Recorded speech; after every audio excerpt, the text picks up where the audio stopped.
మనం కష్టపడతా ఉంటే, ప్రయత్నం చేస్తూ ఉంటే, పని చేస్తూ ఉంటే, సేవ చేస్తూ ఉంటే, మంచి విద్యను అందిస్తూ ఉంటే, మనం పర్ఫెక్ట్గా అకాడమిక్ పర్ఫెక్ట్గా డిసిప్లిన్గా రెస్పెక్ట్గా సిస్టమేటిక్గా ఉంటే భగవంతుని ఆశీర్వాదం కూడా చాలా బాగా ఉంటుంది.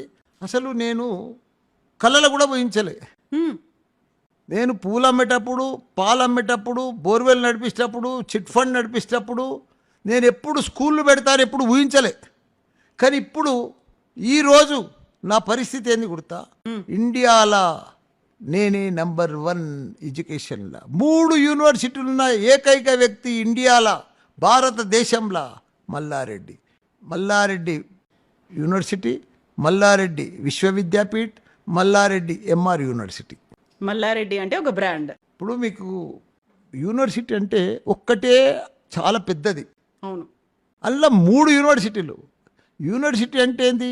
మల్లారెడ్డి సర్టిఫికెట్ మీదనే పాస్ అవుతారు, మల్లారెడ్డి యూనివర్సిటీ పేరు మీదనే ప్లేస్మెంట్ వస్తుంది, మల్లారెడ్డి యూనివర్సిటీ ఆ పేరు మీదనే ఆయన ప్రపంచం అంతా పోతాడు.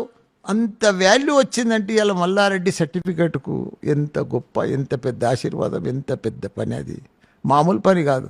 మళ్ళీ నేను ఒక ప్రొఫెసర్ని కాదు, ఓ టీచర్ని కాదు, ఒక మామూలు